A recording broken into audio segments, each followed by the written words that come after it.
Hello बच्चों, आइए आज हम लोग शुरू करेंगे financial statement of a company.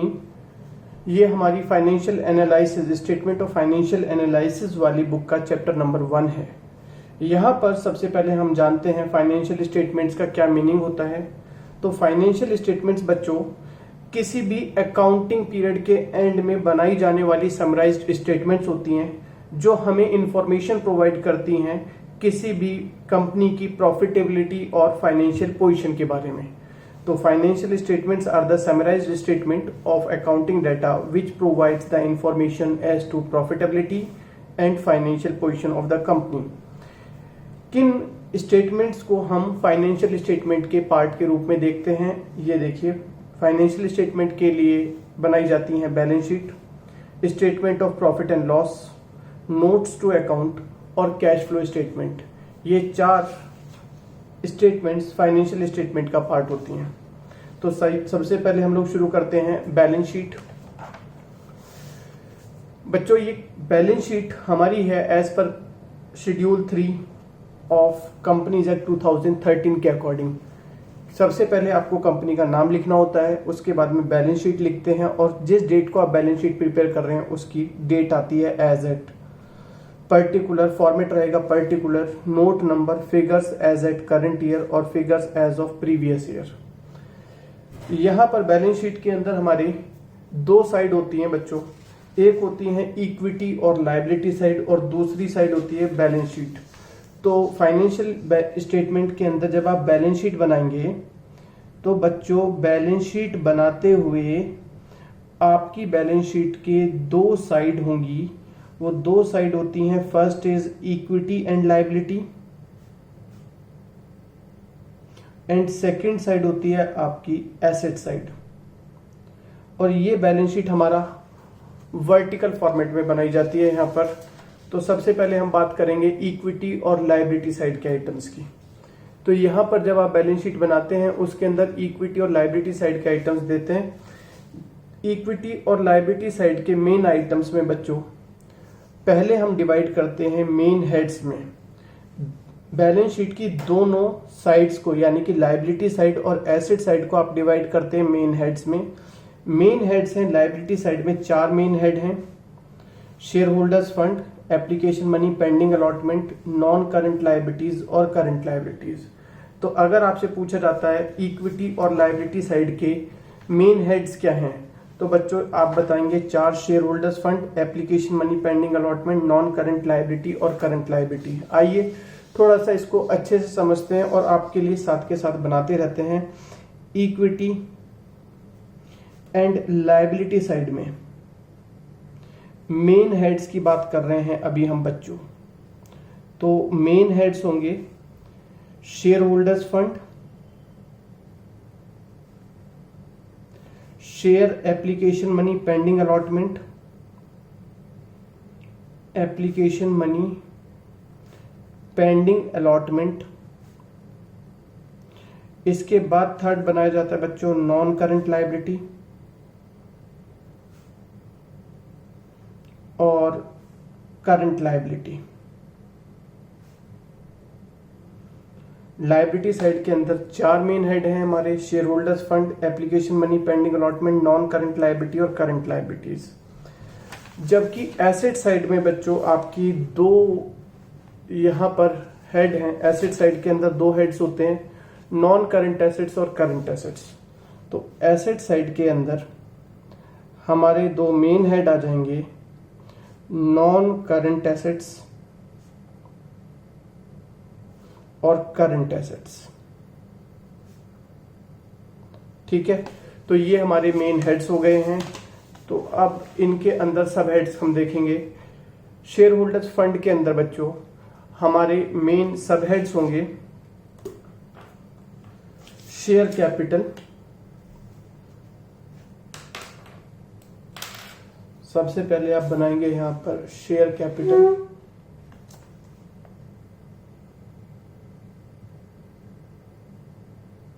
Share holders fund के अंदर फर्स्ट सब हेड होगा आपका शेयर कैपिटल। सेकंड होता है रिजर्व्स एंड सरप्लस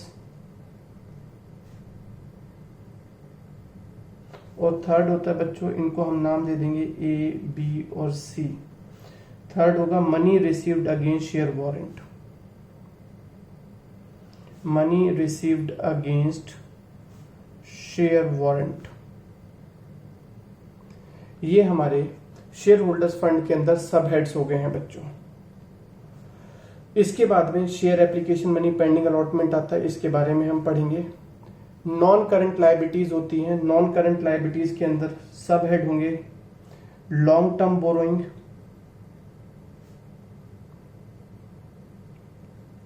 लिखते चलो बच्चों साथ के साथ।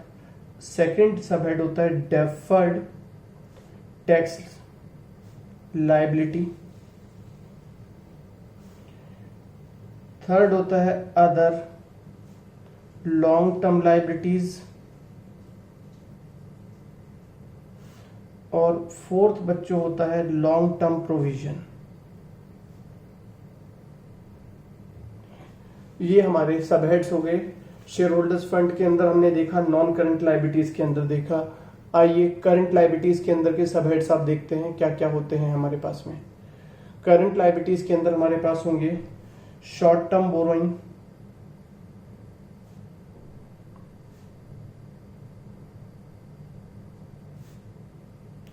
सेकंड होता है ट्रेड पेबल, थर्ड होता है बच्चों अदर करंट लायबिलिटीज,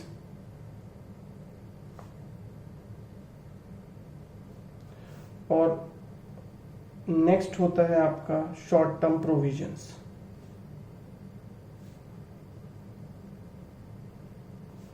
तो ये बैलेंस शीट के हमने देखा। बैलेंस शीट के लायबिलिटी साइड के अंदर मेन हेड की अगर आपसे बात की जाती है तो मेन हेड्स होते हैं ये मेन हेड्स हैं। Share holders fund, share application money pending allotment,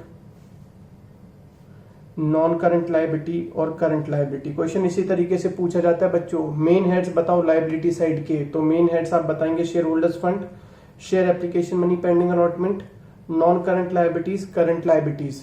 अगर क्वेश्चन आपसे पूछता है शेयर होल्डर्स फंड के अंदर सब हेड्स बताइए, तो शेयर होल्डर्स फंड के अंदर सब हेड्स होंगे share capital, reserves and surplus, money received against share warrant.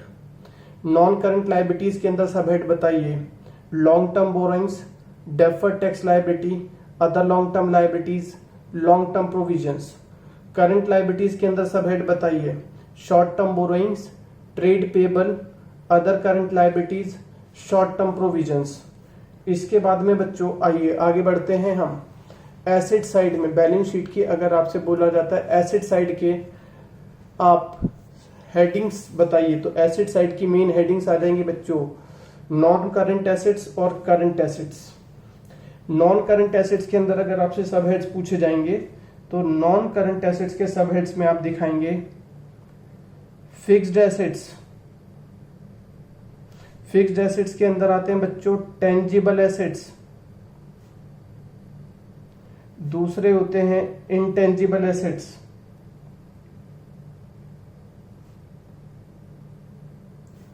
Third fix asset होता है हमारा, तीसरे तरह का फिक्स एसेट होता है कैपिटल वर्क इन प्रोग्रेस।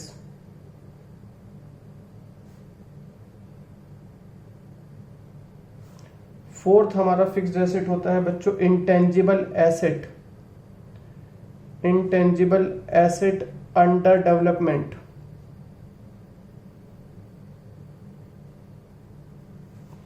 ठीक है बच्चों, तो नॉन करंट एसेट्स के सब हेड्स में आपको देखने को मिलेगा फिक्स्ड एसेट, जिसके और पार्ट हैं tangible asset, intangible asset, capital work in progress, intangible asset under development. Second सब हेड हमारा आएगा नॉन करंट एसेट्स के अंदर नॉन करंट इन्वेस्टमेंट।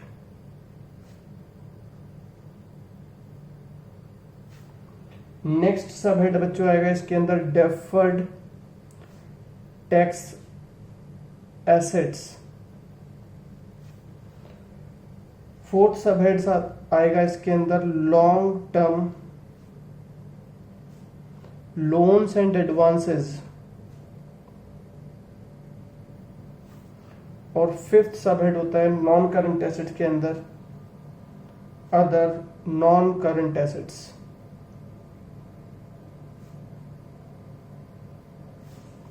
ठीक है बच्चों, ये हो गए हैं नॉन करंट एसेट्स के अंदर सब हेड।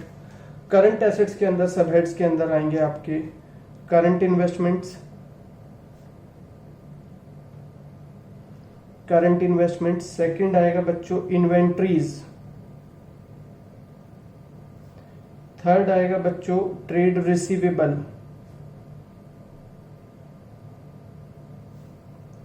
फोर्थ करंट एसेट होता है कैश एंड कैश इक्विवेलेंट।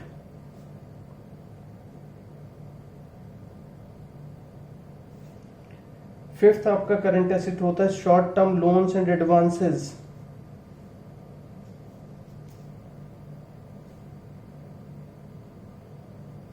और बच्चों नेक्स्ट आपका लास्ट करंट एसेट होता है अदर करंट एसेट्स।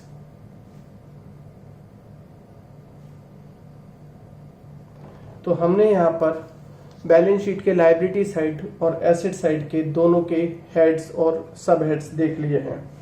अब इसको कैसे बच्चों हम मजे मजे में याद करें। परेशानी ये है कि ये सारे आइटम आपको लर्न करने हैं और एक सीक्वेंस में लर्न करने हैं। तो कुछ आइए ऐसा बनाते हैं कि ये सारी चीजें आपको बढ़िया से मजे मजे में याद हो जाएं। कैसे लर्न होंगी देखिए। Main heads asset side liability side के और एसेट साइड्स के मेन हेड आपके सामने हैं। मेन हेड लायबिलिटी साइड के थे share holders fund, application money, pending allotment, non current liabilities, current liabilities.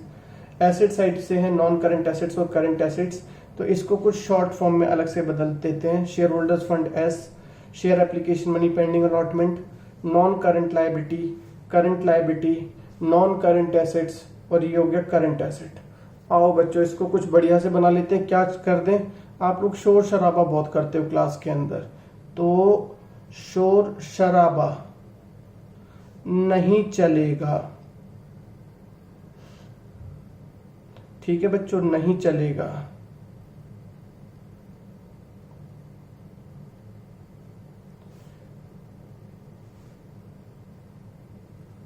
ठीक है, शोर शराबा नहीं चलेगा, नहीं चलेगा। ये इससे क्या याद हो गया आपको, सीक्वेंस में याद हो जाएगा। Share holders fund, share application money, pending allotment, non current liabilities, current liabilities, non current assets और करंट एसेट्स। शोर शराबा नहीं चलेगा, नहीं चलेगा। ठीक है, इससे आपकी सारी हेडिंग्स लर्न हो गई हैं। अब सर ठीक है, ये तो हेडिंग्स हमारी सीक्वेंस में याद हो गई कि शोर शराबा नहीं चलेगा, नहीं चलेगा। ठीक है, अब शेयर होल्डर्स फंड के अंदर भी आपको लर्न करना है एक पर्टिकुलर सीक्वेंस में। वो कैसे याद करेंगे, क्या क्या थे इसके अंदर। शेयर होल्डर्स फंड के अंदर थे बच्चों share capital, reserves and surplus और money received against share warrant. Share capital, reserves and surplus, money received against share warrant. किसी भी अपने फ्रेंड का नाम देख लो, क्या नाम है आपके फ्रेंड का। ठीक है, सिद्धार्थ, रोमत। ठीक है, लर्न हो गया। Share capital, reserves and surplus, money received against share warrant.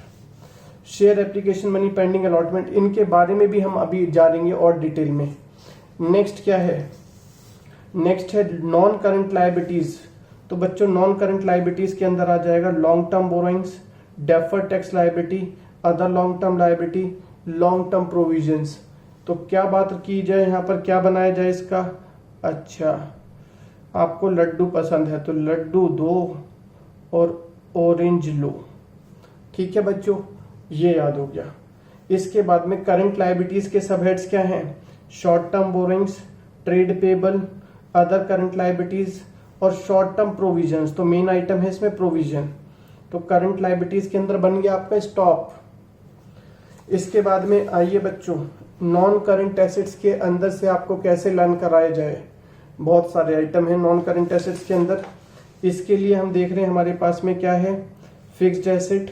Fixed assets के अंदर है tangible asset, intangible asset, capital work in progress, intangible asset under development, non current investment, deferred tax asset, long term loans and advances और other non current assets. तो कैसे बनाया जाए भाई, इसमें आप लिखेंगे फ्रेंड्स टिक्की नहीं डोसा लो। ठीक है, पार्टी करने जा रहे हो, वहां पर बच्चा कह रहा है कि टिक्की ले लेते हैं चलो, आपने कहा फ्रेंड्स टिक्की नहीं डोसा लो।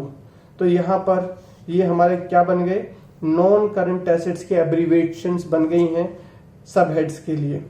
Fixed assets, tangible asset, intangible asset, capital work in progress, intangible asset under development, non current investment, deferred tax asset, long term loans and advances और other non current assets. Sir ऐसे ही कुछ बताओ, current assets भी याद हो जाए हमें। तो लो बच्चों, यहाँ पर करंट एसेट्स के लिए देखिए, करंट एसेट्स के सब हेड्स में आ जाएंगे current investment, inventories, trade receivable, cash and cash equivalent, short term loans and advances, other current assets. कुछ बनाओ बच्चों इसका भी बढ़िया सा। अच्छा, पार्टी हुई थी अभी फ्रेंड्स के साथ में, अभी पार्टी से लौट रहे हैं आप लोग, तो एक फ्रेंड कहता है कार इतनी तेज चलाओ कि आवाज आए शू। ठीक है बच्चों, समझ गए? तो ये आप इस तरीके से करके मजे मजे में अपनी हेडिंग्स और सब हेडिंग्स को लर्न कर सकते हैं। अब हम इसके अंदर डिटेल में चलेंगे। तो क्या मेन हेड्स हैं लायबिलिटी साइड के और एसेट साइड के, ये आप देख चुके हैं। और अब चलिए हम आगे इनके बारे में डिटेल में बात करेंगे। तो सबसे पहले तो बच्चों हमें बात करनी होती है शेयर कैपिटल की। इसके लिए बैलेंस शीट अगर हमें बनानी हो, इसके लिए आपको नोट्स बनाने हो, तो इनको बच्चों आपको डिटेल में जाननी है, तो इसके लिए नोट नंबर लिखेंगे, नोट नंबर 1। शेयर कैपिटल के बारे में आपको डिटेल चाहिए, नोट नंबर 1 बनाएंगे। रिजर्व्स एंड सरप्लस के लिए नोट नंबर 2 बनाएंगे। Money received against share warrant के लिए नोट नंबर 3 बनाएंगे। Share application money pending allotment के लिए नोट नंबर 4 बनाएंगे। लॉन्ग टर्म बोरोइंग्स हमारे आ जाएंगे नोट नंबर 5 में। Deferred tax liability note number 6 में। Other long term liabilities note number 7 में। Long term provision note number 8 में। नोट का मतलब है आपको कंप्लीट डिटेल मिलेगी यहाँ पर। शॉर्ट टर्म लायबिलिटीज के अंदर शॉर्ट टर्म बोरोइंग्स में नोट नंबर 9 बन जाएगा। ट्रेड पेबल का नोट नंबर 10 बनाएंगे। अदर करंट लायबिलिटीज के लिए 11, शॉर्ट टर्म प्रोविजंस के लिए 12। तो अभी पहले बात करते हैं बच्चों शेयर कैपिटल की। तो शेयर कैपिटल के लिए अभी हम यहाँ पर नोट नंबर 1 आपके लिए नहीं बना रहे, इसकी हम बैलेंस शीट आपको शेयर वाले चैप्टर के अंदर पढ़ाते हैं, तो वहां से आप देखिएगा। चलिए अभी हम डायरेक्टली चलेंगे नोट नंबर 2 पर, reserves and surplus. Note number 2 किस चीज का है? रिजर्व्स एंड सरप्लस का है बच्चों। तो नोट नंबर 2 हमने बनाया reserves and surplus. Reserves and surplus हमारा था सब हेड। इस सब हेड्स के अंदर क्या क्या आइटम्स आते हैं वो हमें लर्न करने हैं। Capital reserve, capital redemption reserve, securities premium reserve, debenture redemption reserve, revaluation reserve, share option outstanding account, other reserves and surplus. ये सारे आइटम्स बच्चों रिजर्व्स एंड सरप्लस के अंदर आते हैं। सर इतने सारे आइटम? हाँ बच्चों, ये आपको लर्न करने हैं। कैसे लर्न करें? आपको ये पता होना चाहिए कि रिजर्व्स एंड सरप्लस के अंदर क्या क्या आइटम्स है। तो देखिए सबके सामने रिजर्व लगा हुआ है, ठीक है, सब आप आसानी से पहचान लेंगे। सब ने अपना सरनेम लगाया हुआ है रिजर्व्स एंड सरप्लस, तो सबके सामने रिजर्व्स लगा हुआ है।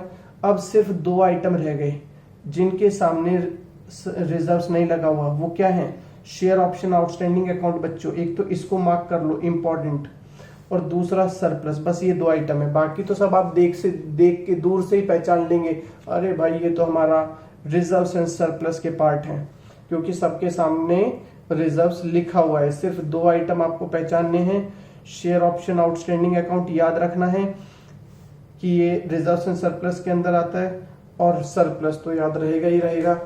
तो अब इनके बारे में जानें। कैपिटल रिजर्व किसे कहते हैं बच्चों? कैपिटल रिजर्व मतलब कंपनी को जो भी कैपिटल नेचर का प्रॉफिट होता है, जैसे कि gain on sale of fix asset, उसको आप कैपिटल रिजर्व में ट्रांसफर करते हैं। कैपिटल रिडेम्पशन रिजर्व क्रिएट किया जाता है जब कंपनी अपने शेयर्स को मार्केट से परचेज करती है या प्रेफरेंस शेयर्स को रिडीम करती है, तो उसके लिए यहां पर सेक्शन 55 ऑफ कंपनीज एक्ट में बोला गया है, उनके ऊपर लीगल कंपल्शन है कि जो भी कंपनी अपने प्रेफरेंस शेयर्स को रिडीम करेगी या इक्विटी शेयर्स को बायबैक करेगी, तो जितना अमाउंट वो प्रेफरेंस शेयर्स का रिडीम कर रहे हैं या इक्विटी शेयर्स का बायबैक कर रहे हैं, उतना अमाउंट उन्हें ट्रांसफर करना पड़ेगा कैपिटल रिडेम्पशन रिजर्व में। सिक्योरिटीज प्रीमियम रिजर्व के अंदर बच्चों प्रॉफिट आता है, जो अगर आपकी कंपनी अपने शेयर्स को फेस वैल्यू से ज्यादा प्राइस पर इशू कर रही है, मान लो फेस वैल्यू कंपनी का शेयर की वैल्यू तो है 100 रुपए, लेकिन मार्केट में आप इसे सेल कर रहे हैं 120 रुपीज में, तो ये जो 20 रुपए आप एक्स्ट्रा ले रहे हैं, ये बच्चों आपका सिक्योरिटीज प्रीमियम रिजर्व है। इसको हम रिजर्व एंड सरप्लस के अंदर दिखाते हैं। प्रॉफिट ही है ये भी। डिबेंचर रिडेम्पशन रिजर्व, नाम से ही पता चल रहा है, डिबेंचर्स रिडेम्पशन मतलब रीपेमेंट, डिबेंचर्स की रीपेमेंट करने के लिए बनाया गया रिजर्व। रीवैल्यूएशन रिजर्व मतलब एसेट्स या लायबिलिटीज में जो भी लॉस होगा उस लॉस को कवर अप करने के लिए आपने सरप्लस का कुछ पार्ट बचा करके रखा हुआ है, उसको बोलते हैं revaluation reserve. Share option outstanding account, बच्चों कंपनी जब भी अपने शेयर्स डिस्काउंटेड रेट पर इशू करती है तो जो लॉस होता है उस लॉस को कवर करने के लिए उन्हें एक अकाउंट ओपन करना होता है जिसे बोला जाता है share option outstanding account. Company अपने शेयर डिस्काउंटेड रेट पर इशू करेगी, तो जब डिस्काउंट पर देगी तो कंपनी को लॉस होगा, उस लॉस को कवर करने के लिए share option outstanding account open किया जाता है। इसके लिए बच्चों हमें एक कंसेप्ट पढ़ना पड़ेगा ईसॉप, लेकिन वो हमारे सिलेबस में नहीं है, तो फिलहाल आप इतना ही समझ लो कि share option outstanding account profit का वो पार्ट है जो आपने बचा करके रखा हुआ है अपने शेयर्स को डिस्काउंट पर इशू करने के लिए। जो आपका लॉस होगा उस लॉस को कवर कर किया जाता है शेयर ऑप्शन आउटस्टैंडिंग अकाउंट से। अदर रिजर्व्स या सरप्लस आ जाएंगे यहाँ पर। तो उम्मीद है आपको रिजर्व्स एंड सरप्लस याद हो गया होगा। नेक्स्ट है बच्चों नोट नंबर 3। नोट नंबर 3 था money received against share warrant. क्या होता है बच्चों? शेयर वारंट फाइनेंशियल इंस्ट्रूमेंट होते हैं जिनको कि हम कन्वर्ट कर सकते हैं इक्विटी शेयर में फ्यूचर डेट को at a pre determined price. मतलब कोई पर्सन कंपनी के पास गया, कंपनी ने उसको एक इंस्ट्रूमेंट दिया, एक कागज का टुकड़ा दिया, एक पेपर दिया और बोला कि ये आप हमसे अभी 8 रुपए में ले लो, और 10 दिन बाद या 1 महीने बाद या 4 महीने बाद ये पेपर आपका कन्वर्ट हो जाएगा किस चीज में? शेयर में। ठीक है, at a pre determined price. Share जब आप इशू करेंगे तो वो 10 रुपीज का होगा अब से 4 महीने बाद, लेकिन आज आप वही चीज उसको 8 रुपीज में दे रहे हैं, लेकिन इसका नाम शेयर नहीं है, ये एक पेपर है, एक दूसरा इंस्ट्रूमेंट है जो कि कन्वर्ट हो जाएगा शेयर में। तो money received against share warrant means those financial instrument which will be converted into equity share at a later date at a predetermined price। ठीक है, next note number 4। Share application money pending allotment किसे बोला जाता है बच्चों? Share application money pending allotment का मतलब होता है कि कंपनी ने पैसा तो ले लिया एप्लीकेशन के अगेंस्ट, लेकिन शेयर्स का अलॉटमेंट अभी नहीं किया। शेयर्स का अलॉटमेंट हम करेंगे किसी फ्यूचर डेट को। तो ये जो अमाउंट आपको रिसीव हुआ है शेयर्स की एप्लीकेशन के अगेंस्ट, ये अमाउंट कहलाता है share application money pending allotment. This is the amount received by the company toward share application and against which company will certainly allot the shares. Confirmly shares allot करेगी। This situation arises only when allotment is made after the balance sheet date। ये condition आपकी तभी create होती है कि आज आपने मान लो अमाउंट तो रिसीव कर लिया 1 जनवरी 2020 में, ईयर क्लोज हो रहा है आपका 31 मार्च 2020 को, आपने एप्लीकेशन का मनी तो ले लिया 2 रुपीज, लेकिन अभी शेयर अलॉट नहीं हुए। शेयर अलॉट होंगे मान लीजिए नेक्स्ट ईयर मई में 2020 को, तो एप्लीकेशन का पैसा तो आ चुका है लेकिन शेयर अलॉट नहीं हुए, शेयर अलॉट हो रहे हैं बाद में। तो इस डेट को जो बैलेंस शीट बनाई जाएगी उसको क्या बोला जाएगा? उसमें क्या दिखाया जाएगा इस अमाउंट को कि application money received pending allotment. Allotment बाद में होगा और सर्टेनली होगा।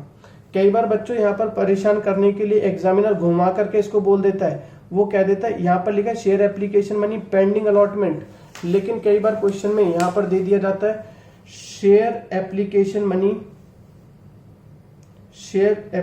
Money not pending allotment. इसका मतलब क्या हुआ? शेयर एप्लीकेशन का तो पैसा आ गया, लेकिन अलॉटमेंट हम करेंगे ही नहीं, उनका शेयर्स को अलॉटमेंट नहीं करेंगे, तो उस केस में ये पैसा जो हमें एप्लीकेशन का मिला ये वापस करना पड़ेगा कि एप्लीकेशन का पैसा तो ले लिया बट अलॉटमेंट आप नहीं करेंगे, तो उस केस में आप इसको करंट लायबिलिटी में दिखाना है। तो बहुत छोटी सी बात है, याद रखना। Share application money pending allotment क्या है, किसके अंदर आता है, ये आएगा आपका मेन अलग से लाइन आइटम है between share capital and non current liability. लेकिन अगर लिखा होगा share application money not pending allotment, तो उस केस में आप दिखाएंगे करंट लायबिलिटीज के अंदर।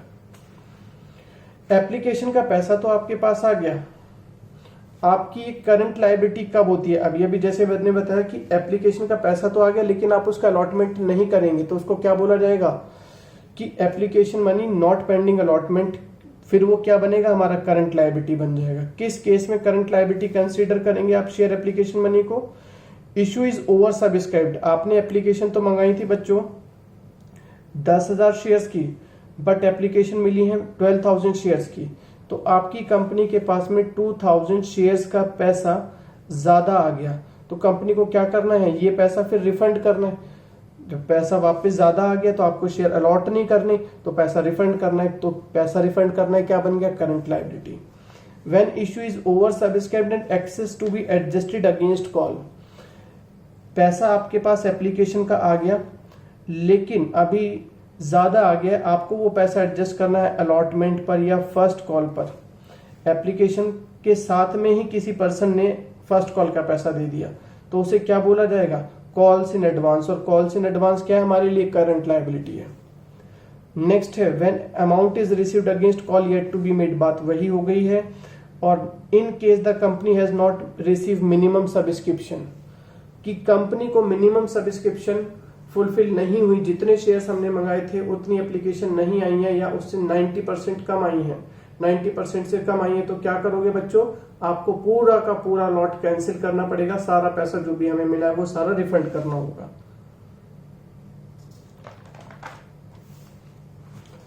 इसके बाद हम बात करेंगे नोट नंबर 5 की। नोट नंबर 5 में था हमारा long term borrowings. Long term borrowings है नोट नंबर 5। तो लॉन्ग टर्म बोरोइंग्स के अंदर क्या क्या दिखा रहे हैं बच्चों हम, बोरोइंग और loan which is repayable by the company after the period of 12 months और after the period of operating cycle. Long term liability, long term borrowing वो पैसा है जो कंपनी ने वापस करना है या तो 12 मंथ्स के बाद में या फिर ऑपरेटिंग साइकिल के बाद में। इसके अंदर क्या क्या चीजें आ जाती हैं, debentures, bonds, term loan from bank या अदर पार्टीज, पब्लिक डिपॉजिट्स और other loans and advances. Debentures मालूम है आपको, बॉन्ड्स भी डिबेंचर्स की तरह के ही होते हैं, बैंक से लोन लिया लॉन्ग पीरियड के लिए या अदर पार्टी से लोन लिया, पब्लिक से पैसा लिया, ये सब हमारे लॉन्ग टर्म बोरोइंग्स का पार्ट है। तो यहाँ पर एक वर्ड यूज हुआ है बच्चों, ऑपरेटिंग साइकिल, ये भी आपको सीखना होगा। ऑपरेटिंग साइकिल किसे कहते हैं, आइए ऑपरेटिंग साइकिल क्या होता है। Operating cycle is the time between the acquisition of an asset and processing and its realisation into cash. मतलब आपने कोई एसेट परचेज किया और कितने दिन में आप उसे कैश में कन्वर्ट कर देंगे। जितने दिन में कोई एसेट को परचेज करके आप कैश में कन्वर्ट कर देते हैं बच्चों, वो हमारा ऑपरेटिंग साइकिल कहलाता है। अगर आपका ऑपरेटिंग साइकिल 12 मंथ से ज्यादा का है तो जो भी लायबिलिटी की पेमेंट आप 12 महीने से ज्यादा लेकिन ऑपरेटिंग साइकिल के अंदर अंदर कर रहे हैं वो आपके लिए करंट लायबिलिटी है, याद रखिएगा। जैसे ऑपरेटिंग साइकिल 12 मंथ्स का है और आपकी पेमेंट 8 महीने के अंदर हो रही है तो उस केस में ये अमाउंट करंट लायबिलिटी बन जाएगा। अगर आपका ऑपरेटिंग साइकिल 10 मंथ्स का है और आपकी पेमेंट 12 महीने के अंदर हो रही है तो उस केस में हमारा 2 क्राइटेरिया है, ऑपरेटिंग साइकिल या 12 मंथ, ऑपरेटिंग साइकिल या फिर 12 मंथ्स, इन दोनों के अंदर अंदर यदि पेमेंट हो रही है तो वो हमारी करंट लायबिलिटी है। तो यहाँ पर 12 मंथ्स के अंदर पेमेंट हो रही है तो ये भी आपकी करंट लायबिलिटी है। अगर जो पैसा आपने देना है ट्रेड पेबल, ऑपरेटिंग साइकिल तो है 10 महीने का और आप पेमेंट कर रहे हैं 15 महीने बाद, यानी कि ऑपरेटिंग साइकिल हो गया 10 मंथ्स का, ये 10 मंथ्स को भी एक्सीड कर रहा है और 12 मंथ्स को भी एक्सीड कर रहा है। पेमेंट आप करेंगे यहाँ पर ऑपरेटिंग साइकिल और 12 महीने के बाद में, तो ये लायबिलिटी आपकी नॉन करंट लायबिलिटी बन जाएगी। यहां पर आपका ऑपरेटिंग साइकिल है 18 मंथ्स का, 18 मंथ्स का ऑपरेटिंग साइकिल है और पेमेंट कर रहे हैं 15 मंथ्स के अंदर, यानी कि आप ऑपरेटिंग साइकिल के अंदर अंदर पेमेंट कर रहे हैं, तो ये लायबिलिटी भी आपकी करंट लायबिलिटी होगी। ट्रेड पेबल, पैसा देना है, ऑपरेटिंग साइकिल है 18 मंथ्स का और पेमेंट कर रहे हैं 24 महीने के बाद, यानी कि ऑपरेटिंग साइकिल से भी ज्यादा और 12 मंथ से भी ज्यादा पेमेंट कर रहे हैं, तो उस केस में ये आपकी नॉन करंट लायबिलिटी हो जाएगी।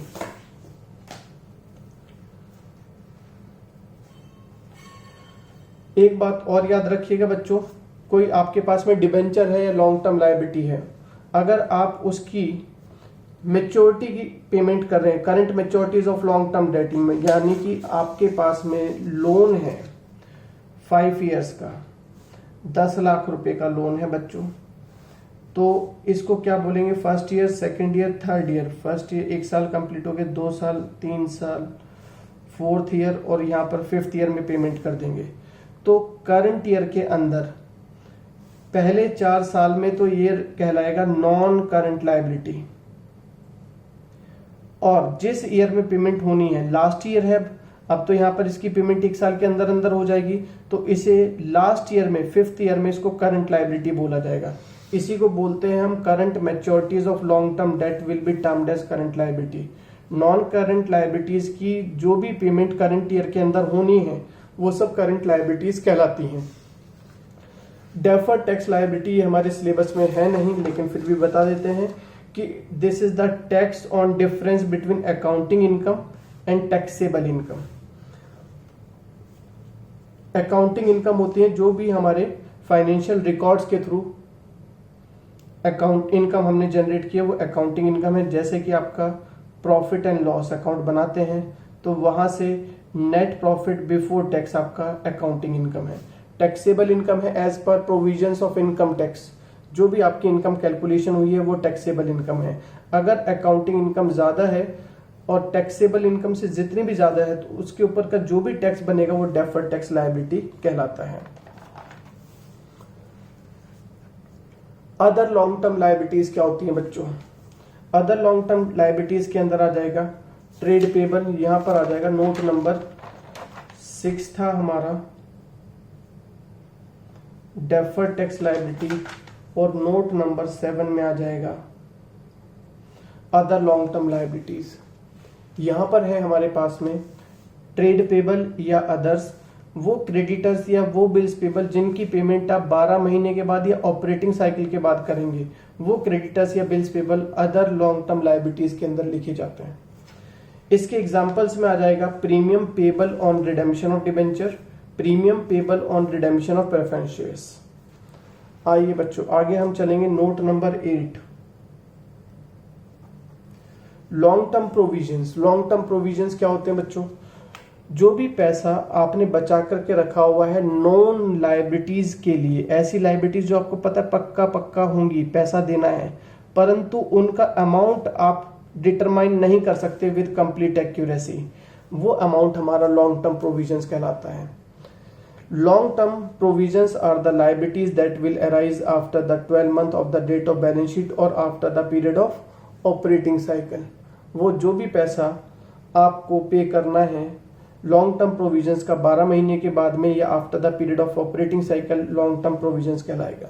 क्या है इसके एग्जांपल्स में? प्रोविजन फॉर ग्रेचुइटी, लर्न रखिएगा इनको, provision for gratuity, provision for earn leave और प्रोविजन फॉर वारंटी, ये तीनों ही आइटम्स किसके अंदर आते हैं बच्चों? लॉन्ग टर्म प्रोविजंस के अंदर।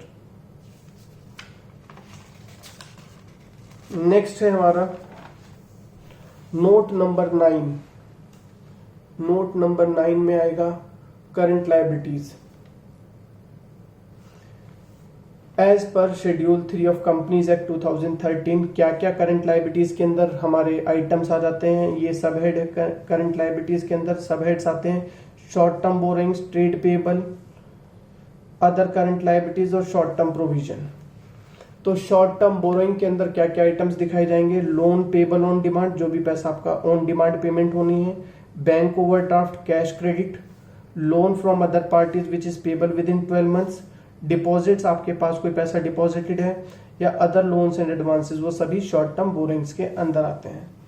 ट्रेड पेबल के अंदर बच्चों आते हैं यहाँ पर क्रेडिटर्स और बिल्स पेबल। नोट नंबर 10 में other current liabilities, other current liabilities के अंदर क्या क्या चीजें हम शो करते हैं वो देखिएगा। अदर करंट लायबिलिटीज के अंदर बच्चों हम दिखाते हैं current maturities of long term date, वो लॉन्ग टर्म डेट जिनकी पेमेंट करंट ईयर में आपने करनी है वो सभी हमारे लिए अब करंट ईयर कहलाते हैं। Interest accrued but not due on borrowings, इसका मतलब है कि इंटरेस्ट आपका कैलकुलेटेड तो है, इंटरेस्ट तो है बट अभी पेमेंट नहीं करनी उसकी, वो बन जाएगा interest accrued but not due on borrowings. Interest accrued and due on borrowings, आपके ऊपर लोन है उसका इंटरेस्ट एक्रूड भी है, कैलकुलेटेड भी है और ड्यू भी है, पेमेंट भी करनी है, वो हमारी अदर करंट लायबिलिटीज के अंदर आएगा। इनकम रिसीव्ड इन एडवांस, हम कोई भी बच्चों इनकम एडवांस में लेते हैं वो करंट अदर करंट लायबिलिटीज हैं। अनपेड डिविडेंड, डिविडेंड डिक्लेयर तो है परंतु आपने अभी तक पेमेंट नहीं की तो पेमेंट करनी है, करंट लायबिलिटी है। Excess application money which is due for refund and interest accrued thereon, application का वो पैसा जो आपको ड्यू है रिफंड करने के लिए वो करंट लायबिलिटी है।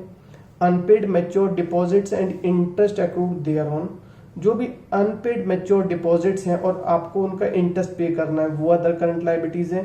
कॉल्स इन एडवांस, शेयर्स की कॉल का पैसा आपने एडवांस में रिसीव किया हुआ है, अदर करंट लायबिलिटीज के अंदर आएगा।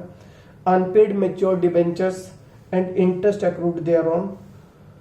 Other payables like outstanding expenses, provident fund payable, ESI payable, balance in output CGST, output SGST and output IGST, कोई भी जीएसटी की पेमेंट आपको करनी है, ESI की पेमेंट करनी है, आउटस्टैंडिंग एक्सपेंसेस हैं, ये सभी हमारे करंट लायबिलिटीज के अंदर आते हैं बच्चों, इनका अच्छे से ध्यान रखना।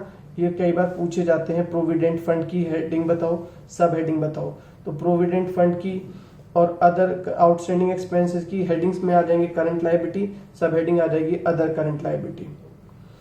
शॉर्ट टर्म प्रोविजंस के अंदर बच्चों provision for employee benefits, provision for expenses, provision for tax और अदर प्रोविजंस आ जाएंगे। ये सभी आपको क्वेश्चंस लर्न होने चाहिए। क्वेश्चन आते कैसे हैं, क्वेश्चन में आपसे पूछा जाएगा, हो सकता है कोई भी एक item they they, calls in advance की हेडिंग और सब हेडिंग बताओ, तो कॉल्स इन एडवांस की बच्चों मेन हेडिंग तो थी करंट लायबिलिटी और सब हेडिंग क्या है, अदर करंट लायबिलिटी। ठीक है, ये आ जाएगा। नेक्स्ट है नॉन करंट एसेट्स। इसके बाद में नॉन करंट एसेट्स के अंदर देखा था सब हेड्स होते हैं fixed assets, non current investment, deferred tax assets, long term loans and advances, other non current assets. Fixed assets के अंदर आइटम्स होते हैं tangible asset, intangible asset, capital work in progress, intangible asset under development. Tangible assets के अंदर बच्चों land, building, machinery, furniture, fixtures, computers, vehicle, office equipment, ये सब चीजें आएंगी। इंटेंजिबल एसेट्स के अंदर goodwill, brands, trademark, computer software, mastheads and publishing titles, mining rights, copyright, patent and other intellectual property rights, services and operating rights, recipes, formulas, models, designs, license and franchise, ये सभी चीजें intangible asset के अंदर आते हैं। Next is capital work in progress. Capital work in progress का मतलब होता है like your building is under construction. Intangible asset under development का मतलब है कि आपने कोई इंटेंजिबल एसेट को डेवलप करने के लिए दिया हुआ है, like software is under development और पेटेंट और property rights are under development. Non current investments के अंदर क्या क्या आइटम्स आएंगे, वो कोई भी इन्वेस्टमेंट जो आपने कैश में कन्वर्ट करने के लिए नहीं रखे वो आपके नॉन करंट इन्वेस्टमेंट है, which are held not with the purpose of to resale but to retain them are non current investments. क्या क्या है नॉन करंट इन्वेस्टमेंट्स के अंदर, ट्रेड इन्वेस्टमेंट। ट्रेड इन्वेस्टमेंट्स का मतलब होता है शेयर्स या डिबेंचर्स में किया गया वो इन्वेस्टमेंट जो आपने अपने ब्रांड को या अपने ट्रेड को या अपने बिजनेस को प्रमोट करने के लिए किया है, वो ट्रेड इन्वेस्टमेंट है। अदर इन्वेस्टमेंट के अंदर आ जाएगा investment in properties, investment in equity instrument, investment in preference shares, investment in government, trade securities, investment in debentures और bonds, investment in mutual funds, investment in partnership firms. Next बच्चों deferred tax asset है, इसके बारे में हमने बताया था अभी। डेफर्ड टैक्स एसेट और लायबिलिटी हमारे सिलेबस में है नहीं, फिलहाल इतना ही समझ लीजिए कि deferred tax asset is the tax on excess of taxable income over accounting income. Long term loans and advances के अंदर आ जाएंगे कैपिटल एडवांसेस, जैसे आपने बिल्डिंग परचेज करने के लिए कोई पैसा एडवांस में दिया है वो कैपिटल एडवांसेस के अंदर काउंट होगा। सिक्योरिटी डिपॉजिट्स के अंदर आएगा, लाइक आपने इलेक्ट्रिसिटी डिपार्टमेंट के पास में कनेक्शन लेना है इलेक्ट्रिसिटी का, तो आपको सिक्योरिटी डिपॉजिट करना होता है, ये बच्चों लॉन्ग टर्म डिपॉजिट्स होते हैं। इसी तरह से BSNL या MTNL के पास में आपको सिक्योरिटी डिपॉजिट करानी है न्यू कनेक्शन लेने के लिए, तो वो सिक्योरिटी डिपॉजिट भी आपके long term loans and advances के अंदर काउंट होंगे। अदर लोन्स एंड एडवांसेस में आएंगे long term loans to employees, अपने एम्प्लॉयज को आपने दिया है, and long term advances to suppliers. Other non current assets के अंदर बच्चों क्या क्या आइटम्स आते हैं, लॉन्ग टर्म ट्रेड रिसीवेबल्स और others like unamortised expenses, losses और insurance claim received. Current assets के अंदर हमारे आइटम्स आते हैं current investment, inventories, trade receivables, cash and cash equivalent, short term loans and advances, other current assets.